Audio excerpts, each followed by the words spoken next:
कांग्रेस में पतझड़ कैसे पूरा होगा प्रण, इसी पर चर्चा करेंगे। नमस्कार, स्वागत है आप सभी का। मैं हूं आपके साथ मनु तेवती। आप देख रहे हैं जी मध्य प्रदेश छत्तीसगढ़। लोकसभा चुनाव नजदीक है, ऐसे में कांग्रेस को झटके पर झटके लग रहे हैं, तो दूसरी तरफ बीजेपी का कुनबा लगातार बढ़ रहा है।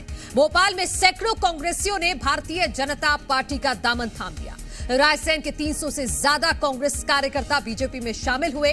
शाजापुर के हजारों कांग्रेस कार्यकर्ताओं ने सीएम मोहन यादव और वीडी शर्मा की मौजूदगी में बीजेपी ज्वाइन की। इसके साथ ही बीयू यूनिवर्सिटी के पूर्व कुल सचिव डॉक्टर बी भारती ने भी बीजेपी की सदस्यता ली।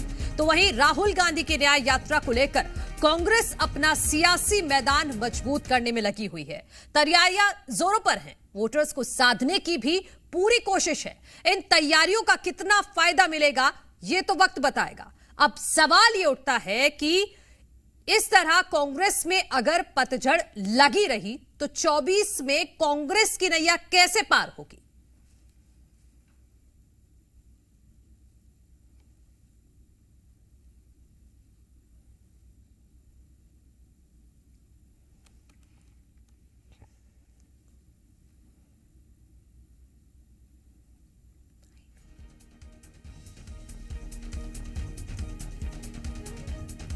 अब आपको पीसीसी चीफ जीतू पटवारी का वो बयान सुनाते हैं जिसमें उन्होंने पार्टी छोड़कर जाने वाले नेताओं को फटकार लगाई है।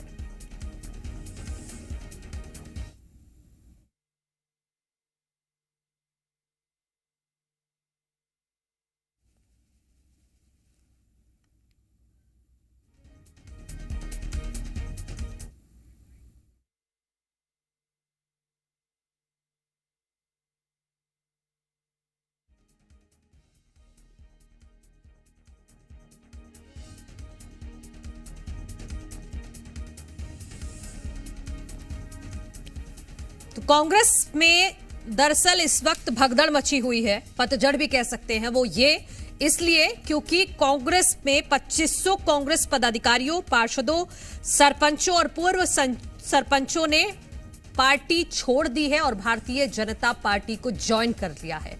कमलनाथ तो रुक गए, लेकिन उसके बाद से लगातार कांग्रेस से जुड़े हुए जो लोग हैं वो छोड़ रहे हैं पार्टी और भारतीय जनता पार्टी का रुख कर रहे हैं। इसीलिए आज हमने इस चर्चा को रखा है कि कांग्रेस में पतझड़ का मौसम आ गया है और जो कांग्रेस का जो प्रण है 29 की 29 लोकसभा सीटों को जीतने का, वो कैसे पूरा होगा, ये एक बहुत बड़ा सवाल है।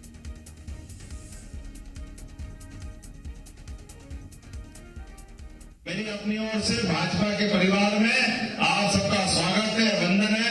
माननीय इंदर सिंह जी वहां है सही, माननीय वीडी जी है, नरोत्तम जी है। आप विकास के मामले में भी सरकार जो आप मांगोगे, जहां जहां मांगोगे, सरकार उससे आगे खड़ी दिखाई देगी, ये आश्वासन दे रहा है। भोपाल की प्रदेश की महामंत्री कांग्रेस की, उन्होंने भी भाजपा की सदस्यता ग्रहण की है। तो ऐसे लाल धाकड़ जिला महामंत्री, पिछड़ा मोर्चा रायसेन सरपंच हैं और कई पूर्व सरपंच 20 से ऊपर संख्या में आज उन्होंने सदस्यता ग्रहण की है।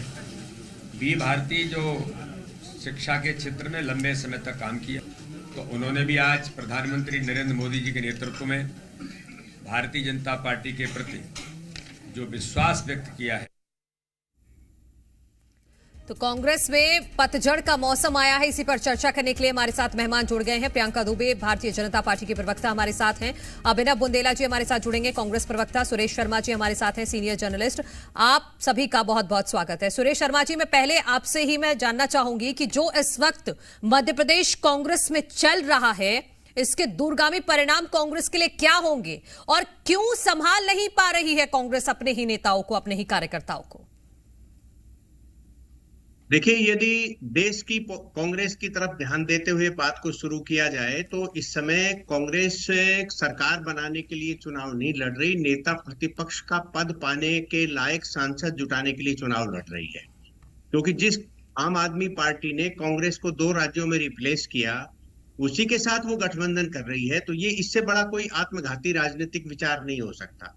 यदि मध्य प्रदेश के संदर्भ में हम बात करेंगे तो मध्य प्रदेश में बहुत स्पष्ट है कि कमलनाथ जी के बारे में जाने की हवा उड़ना मुझे नहीं मालूम कि वो जाना चाहते थे कि नहीं जाना चाहते थे, लेकिन संकेत ऐसे मिल गए थे उनके समर्थकों के द्वारा कि वो जाना चाहते हैं। उससे कांग्रेस में अस्थिरता का दौर पैदा हो गया। अब केवल कांग्रेस में वही लोग बच रहे हैं जिनको जाने का रास्ता नहीं मिल रहा या मान प्रतिष्ठा के कारण जाना नहीं चाहते। तो ये एक वातावरण है।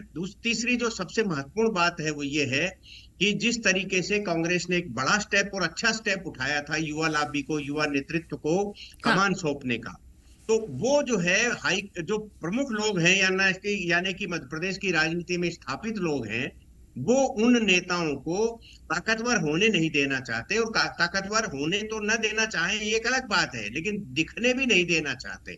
यदि आज इस भगदड़ को रोकने के लिए जीतू पटवारी साहब और विपक्ष के नेता उमंग सिद्धार्थ जी यदि प्रयत्न करके सफल हो जाते हैं, तो जो पहले से स्थापित नेता हैं उनके लिए अपना दुकान समेटने के अलावा कोई विकल्प नहीं बचेगा।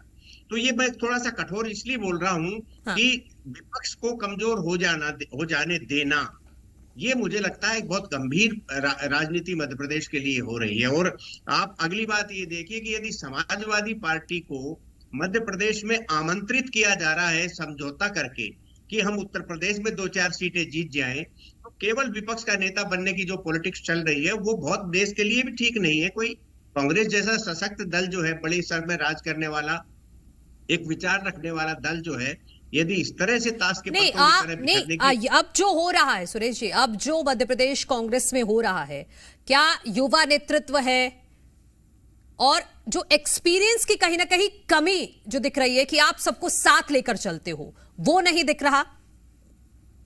नहीं, मैं इसको इसलिए नहीं मानूंगा क्योंकि एक्सपीरियंस जो है वो तो बीजेपी के भी तो युवा नेता ही काम कर रहे हैं ना, उनके पास कहां से एक्स्ट्रा एक्सपीरियंस आ गया।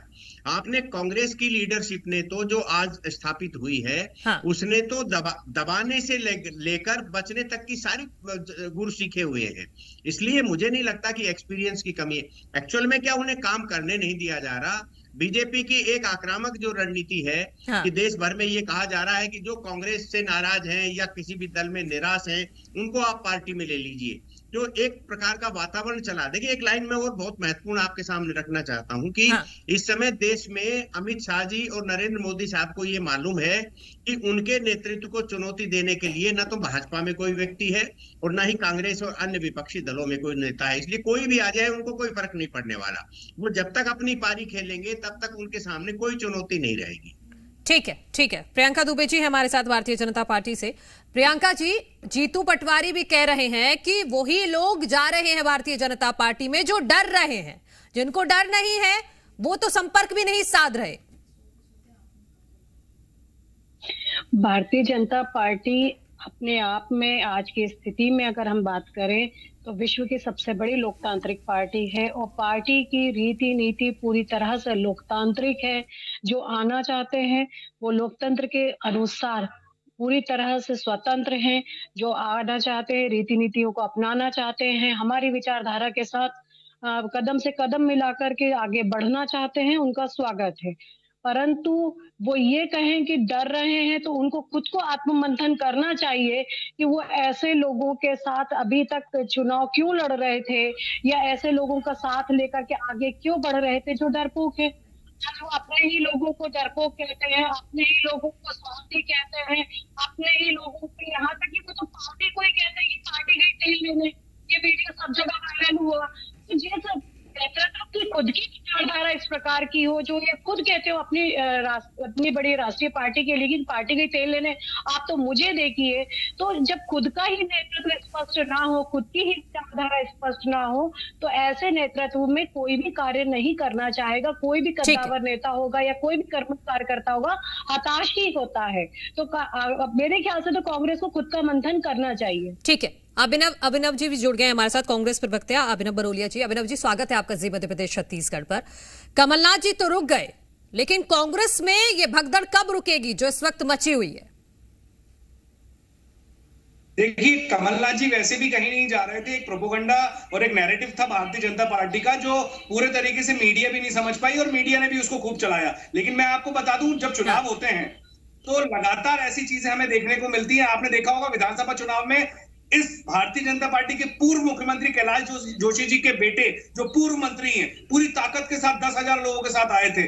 भंवर सिंह शेखावत जी, वीरेंद्र रघुवंशी जी, होशंगाबाद के शर्मा जी, लगातार पूरी भारतीय जनता पार्टी खाली अब हुए लोकसभा चुनाव से पहले, ये विधानसभा चुनाव से पहले की बात बता रहे हैं आप, लोकसभा चुनाव के बाद कोई बड़ी ज्वाइनिंग हुई हो वो बता दीजिए। वही बता रहा हूं, और अभी भी जो चल क्योंकि रहा है, जाने वालों की मेरे पास लंबी फेहरिस्त है, लंबी लिस्ट है जाने वालों की।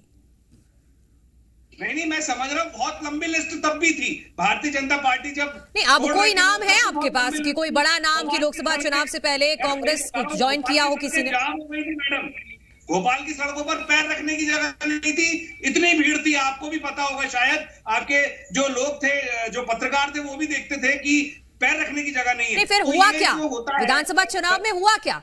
नतीजे तो सामने है ना अभिनव जी, नतीजे तो सामने है, हुआ क्या आप मुझे बता दीजिए। लोकसभा चुनाव से पहले जब 80 दिन बचे हैं, 85 दिन बचे हैं, इससे पहले आपकी पार्टी में कोई बड़ा नेता शामिल हुआ है क्या? देखिए, हमारी सीटें कम हुई है, हमारा वोट थोड़ी ना कम हुआ है। हमारे कौन से नेता ऐसे चले गए यहाँ से? अगर कहीं से ये बोल रहे हैं कि कहीं का हमारा जिलाध्यक्ष वहां से छोड़ के जा रहा, तो उसकी अपनी परेशानी होगी, अपनी दिक्कत होगी। एक नहीं है ना, किसी ने बोला 2500, एक नहीं है, 2500 कांग्रेस पदाधिकारी, पार्षद, सरपंच, पूर्व सरपंच, ये वो लोग हैं जो जमीन पर काम करते हैं, ये वो लोग हैं। पार्टी अभी जो सीबीआई ये सारी चीजों का इस्तेमाल कर रही है, पूरी देश की जनता। अच्छा, पूर्व सरपंच और सरपंचों को ईडी सीबीआई से डराया जा रहा है? लगातार हो रहा है, ये पूरे देश में हो रहा है। घबरा रहे हैं, 100 सीटें कम हो रही हैं देश में, सरकार जा रही है मोदी जी की, तो घबराहट तो होगी। तो ये घबराहट कांग्रेस में क्यों दिख रही है? अगर ये घबराहट बीजेपी में है तो बीजेपी छोड़े ना लोग, ये कांग्रेस में घबराहट क्यों दिख रही है? मेरा मूल सवाल यही है। वो खत्म होने वाला है जी।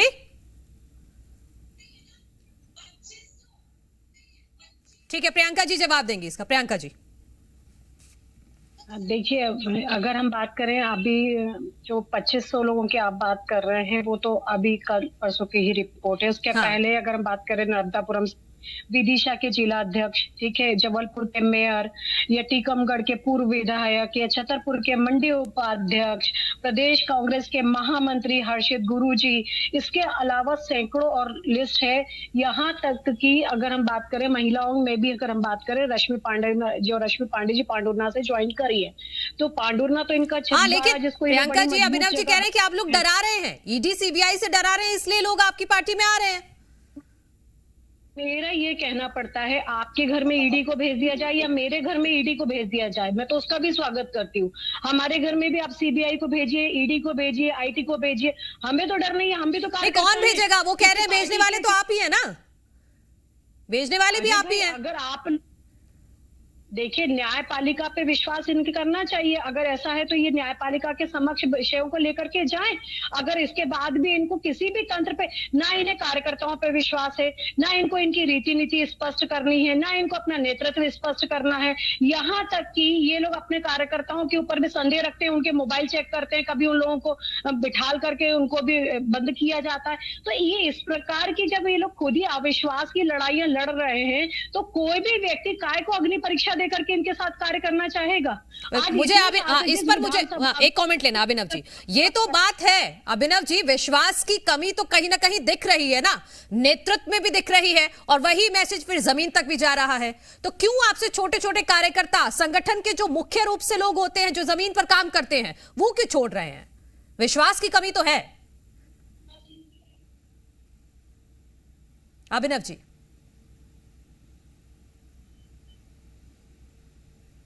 पीसीआर एक बार देखिए, अभिनव जी को शायद आवाज नहीं जा रही है। मैं सुरेश जी से इस पर एक कमेंट लेना चाहूंगी। सुरेश जी, आप इसको एनालाइज कीजिएगा, क्या विश्वास की कमी दिखती है कहीं ना कहीं, जो मनोबल टूट रहा है कांग्रेस कार्यकर्ता का, कांग्रेस नेताओं का? हम सब लोग एक कहानी जानते हैं, एक शुतुरमुर्ग की, जो जमीन में रेत में जो है अपना मुंह डाल लेता है और शिकार हो जाता है। इस समय कांग्रेस की हालत जो है ठीक उसी प्रकार की बनी हुई है। वो ये मानने को ही तैयार नहीं है कि उनका नेतृत्व जो है वो कार्यकर्ताओं के लिए आकर्षण का केंद्र नहीं रहा। उनको ये समझ में आने की स्थिति नहीं बन रही है, कोई स्वीकार ही नहीं करना चाहता है कि जो विजन है और जो लोगों मोदी के बराबरी में एक नया प्रकार का विजन देने की जो बात है, वो पेश कर ही नहीं पा रहे हैं, न देश राज्यव्यापी तय कर पा रहे हैं प्रतिस्पर्धा में, और ना ही सेंट्रल लेवल पर। हाँ। तो इन सब बातों के बावजूद बहुत स्पष्ट है कि कांग्रेस में वो आकर्षण बचा ही नहीं है। नए नेता जो है वो अपने आप को स्थापित कर ही नहीं पा रहे हैं, उससे पहले उखाड़ दिए जा रहे हैं। जो स्थापित नेतृत्व है, जिन्हें भविष्य में पॉलिटिक्स करना है, जनसेवा करना है, वो अन्य दलों की ओर जा रहे हैं। ठीक है, भाजपा का डर मान लीजिए, अपने एक बात को स्वीकार करें कि और इस पर चर्चा करें कि ईडी और ये दिखाया जा रहा है, तो मिलिंद देवड़ा जो है वो तो शिवसेना में गए हैं, तो क्या वो ईडी ने कहा कि शिवसेना ज्वाइन कर लीजिए आप? तो इनके जो नेता जो जा रहे हैं अपनी सुविधा के अनुसार, जहां उन्हें राजनीतिक प्लेटफॉर्म चाहिए होता है वहां जा रहे हैं, वो उनको रोकने के लिए रणनीति आप जो है हिमाचल प्रदेश का घटनाक्रम देख लीजिए। हाँ। हिमाचल प्रदेश में कौन ने निमंत्रण देने गया था? इतना बड़ा एडवोकेट देश का और इतना बड़ा कांग्रेस पार्टी का नेता यदि अपने 40 विधायकों वाले स्थान पर चुनाव लड़ने जाए और हार जाए, और फिर ये कहा जाए कि ईडी चला गया था और सीबीआई सीआई और आईटी का जो इनकम टैक्स की रेड हो गई थी, तो ये एक ऐसा सरल बहाना हो गया कि जिसमें अपने आप पर मंथन करने की बजाय बहाना मार करके पीछे निकल जाने का रास्ता खोजा जा रहा है। मुझे नहीं लगता कि ये कोई किसी भी राजनीतिक दल के लिए अच्छा होगा। राजनीतिक दल आत्महत्या करने के लिए यदि निकलता है तब इस प्रकार के बहानेबाजी होते हैं। अभी बहुत अपने आप को, अपनी मानसिकता को चेंज करने की जरूरत है, क्योंकि कांग्रेस पार्टी देश की जरूरत भी है, ये मान के करना पड़ेगा। बिल्कुल सुरेश जी, मैं इसमें एक और सवाल जोड़ देती हूँ। आपने हिमाचल का जिक्र किया, तो हिमाचल में तो वहां सरकार गिरने तक की नौबत आ गई है। ऐसी स्थिति फिलहाल वहां पर दिख रही है कि मंत्री छोड़ रहे हैं, पार्टी छोड़ रहे हैं विधायक। लेकिन एक और बात, कांग्रेस के लिए खुद अपनी चुनौती है, खुद को मध्य प्रदेश में खुद की एक जगह बनाना, साथ ही साथ INDIA में भी एक सम्मानजनक जगह मिले, वो भी तो बहुत चुनौतीपूर्ण है। नहीं, INDIA का मामला तो सबसे महत्वपूर्ण ये है कि भाई आपको यूपीए से ये नाम बदलना क्यों पड़ा? क्योंकि जिन दलों को लेकर के आपने यूपीए से INDIA बनाया था वो सारे दल तो वापस चले गए, तो फिर आपको यूपीए के अलावा दूसरा नाम बदलने की क्या जरूरत है, और वो भी भ्रमपूर्ण नाम रखने की क्या जरूरत है? तो इसलिए ये, और कांग्रेस जो अभी तक करती रही है कि अन्य सहयोगी दलों की सरकार बनवाती है और गिरा देती है और फिर अपना परचम लहराती है। इस बार उन्होंने पहले ही दिन ऐसा कर दिया। जब पटना में पहली बैठक हुई तो दूसरी बैठक जो है वो कांग्रेस ने अपने हाथे में ले ली, और उसके बाद लगातार कांग्रेस अपना वातावरण निर्मित करती रही, जिसके कारण सारे लोगों में नाराजगी हुई है। ये तो एक राजनीतिक समझ का विषय है, सबकी समझ में आ रहा है। और आने वाले समय में ये गठबंधन जो है लोकसभा चुनाव तक कितना ताकतवर बनेगा और कितना नहीं होगा। आप देखिए सीटों का जो बंटवारा हो रहा है, वो बंटवारा भी तो भय के कारण हो रहा है कि मोदी यदि अगली बार तीसरी बार आ गया तो हमारा क्या होगा करके, वही तो दल इकट्ठे हो रहे हैं। ठीक है। प्रियंका दुबे जी, लास्ट कमेंट मैं आपसे लेना चाहूंगी, और कोई ऐसी जानकारी कि आने वाले दिनों में कोई और बड़ा नेता हम देखें कि आपकी पार्टी में शामिल हो रहा है? देखिए, मुझसे पहले ये कमेंट जो है हमारे आदरणीय मुख्यमंत्री जी कर चुके हैं कि जो अभी आ चुके हैं वो आ चुके हैं, अभी और भी आगे आएंगे। हाँ। देखते जाइए, क्योंकि जिस हिसाब के स्पष्ट नीतियां हैं और एक बहुत ही मजबूत सरकार, स्थायी सरकार, और स्थायी सरकार के महत्व को बच्चा बच्चा जानता है। आज अगर जो थोड़ी सी भी राजनीतिक सूझबूझ रखता है वो एक स्थायी सरकार के महत्व को समझता है। जिस हिसाब से आज हम लोग अर्थव्यवस्था में 5वीं अर्थव्यवस्था बन के उभरे हैं और मजबूत इरादों के साथ जो आज भारत का नागरिक माननीय मोदी जी के नेतृत्व में आगे बढ़ रहा है, तो कोई भी व्यक्ति पीछे नहीं जाना चाहता, आगे डटना चाहता है, बढ़ना चाहता है।